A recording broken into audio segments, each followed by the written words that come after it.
Hello, we are back in the book corner with a bed because it's Bed Wars story time. Today we're going to be hearing and I'm going to be telling you guys the story of the two different types of college parties. So, hope you guys enjoy. The two different types of college party can be boiled down into two categories: good and bad. Now, there's a lot of different factors that go into this, but there's one defining factor that will automatically make or break a party. At least for me as an introvert, all of these opinions are me, an introvert who hates crowds and also like belligerent drunk men trying to harass me and start a fight. So if that's the kind of thing you're into, this video will not be for you.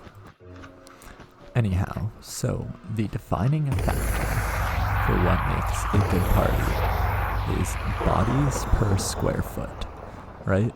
And I know what you're thinking, Forrest, you can't have more than one body per square foot. And to that I respond, you would be surprised at what certain college kids are willing to go through in order to, I guess, hang out with their friends in a place with loud music. I think the best way to demonstrate this is through two different cow farms that I have. The first one is in my survival world for 1.16 that I threw together with the last vestiges of wood I had, and the other is from a creative world where I had all the fence in the world and all the space in the world to make this magical, special, secret creation. As you can see in this first farm, the cows are crowded together in a very compact area. They can vaguely move around, but not really. Nobody's really having a good time, and everyone would be a lot happier if they could make it outside of the fence or just have some more room.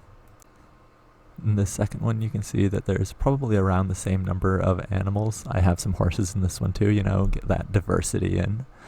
But yeah, everyone's having a great time. There's plenty of room for the cows to wander around and just have fun.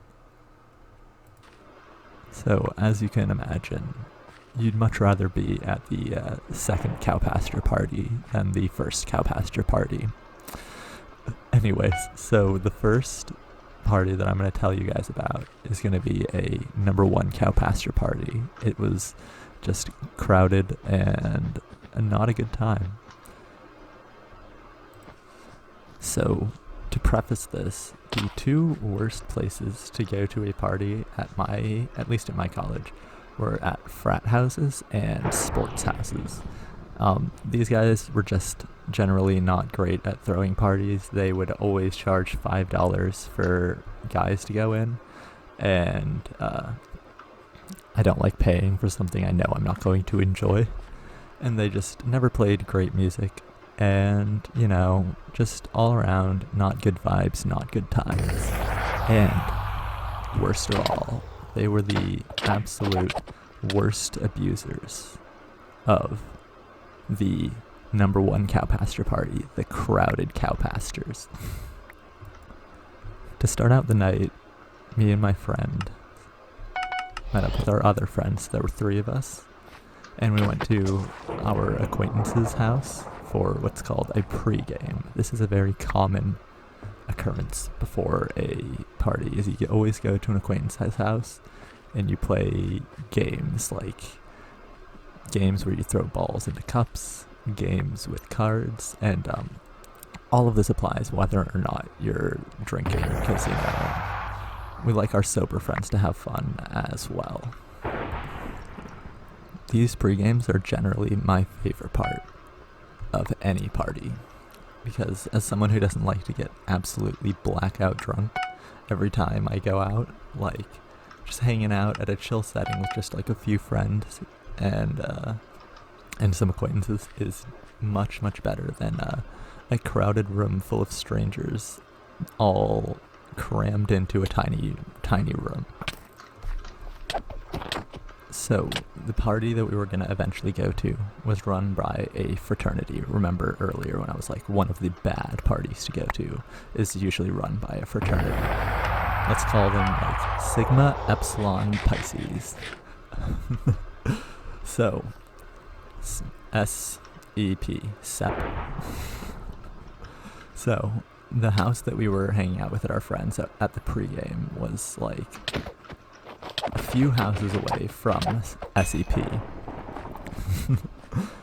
However, the party house was like 30 to 40 minutes walking away from campus. It was like not too far for like driving. It's like maybe, I don't know how much that it translates to, but it wasn't so bad. So we had our friend drive us to their house for the pregame.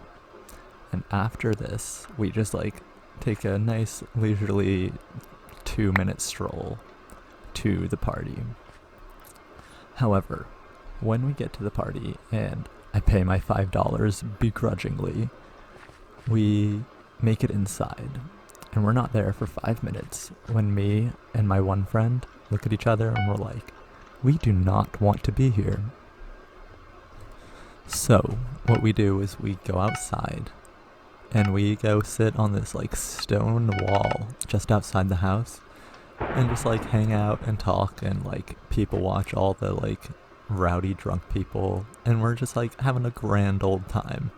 So, you know, that's the best part of the party for me. That was the best part, was leaving, right? So we sat there for a while and then eventually we're like, you know what, let's walk back to campus. Take that like 40-minute walk all the way back. Because like, why not? It's a nice night, you know? I love a good stroll in the moonlight with a friend. So me and my friend, like, first we go and check on our other friend who, let's just say, she was dating one of the dudes in the Sigma Epsilon Pisces house.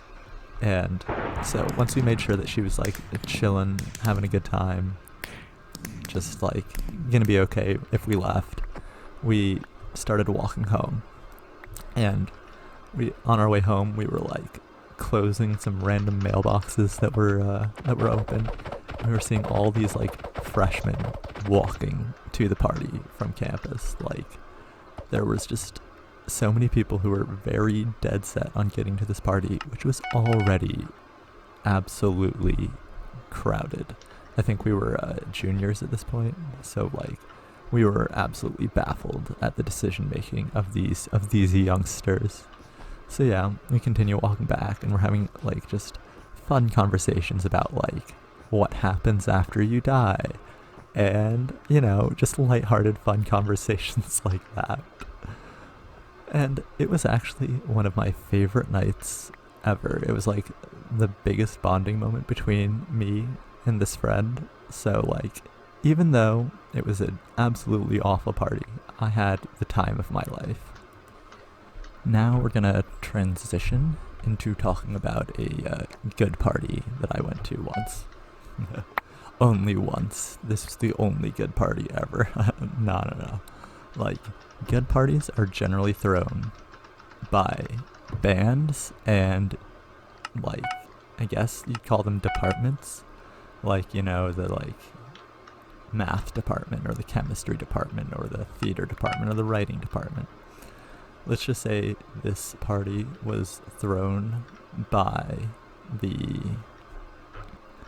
theater department.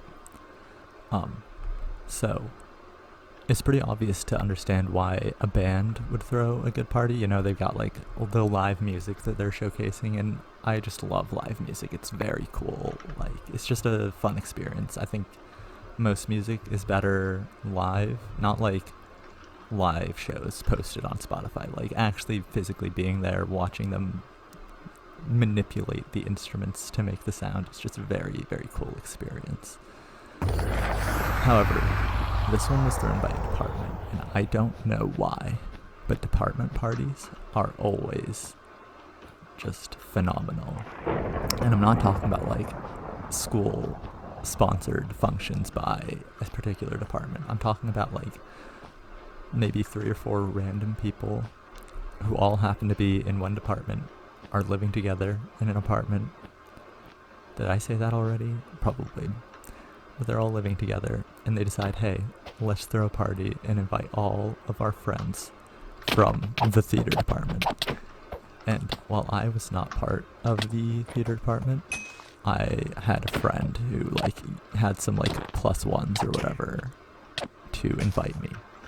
And let me tell you, they knew how to throw a party. They kept it spaced out.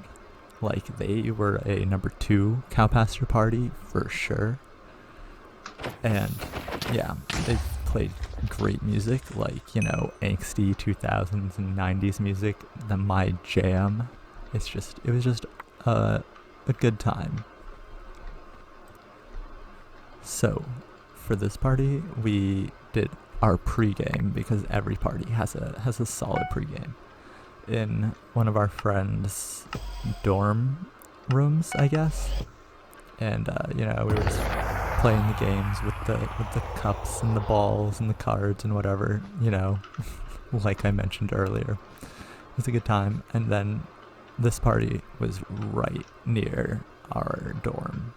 It's maybe 5 minutes walking, which is perfect because, if you're going to go to a party, it might as well be close by, so that when you decide to leave early, you can make it home in a reasonable amount of time. However much I do love a nice long stroll through the moonlight, it's just nice to be close to home. So, after the pregame, we go out to the party, and I don't have to pay my $5 this time, which is a major plus for good parties. If they don't make you pay, it's so much better. They oftentimes, what they'll do is make you pay at the bar where they're serving drinks, and that way I don't have to spend any money if I don't drink, which is lovely. It's just such a nice thing to do for the theater department, so kudos to you. And yeah, I go and just have a wonderful time, dancing to my favorite angsty songs, screaming at the top of my lungs like an angsty teenager. And just having a blast. Me and my friend and my friend's girlfriend were all there, just chilling and manilling, and eventually we decided to go outside, which was a great decision because this house had a wonderful backyard area with lots of trees. And whenever I'm at a party, I always have this nervous energy, which a great way to get this nervous energy out for me was to climb trees. And this yard had just a bountiful, amazing amount of trees for me to climb. So I spent a solid quarter or third of the party outside in the yard, just climbing the trees, having some fun. But eventually things went awry. So at this party with my friends, a lot of them happened to also be friends with one of my exes. And we had just recently had a falling out and broken up a few days earlier.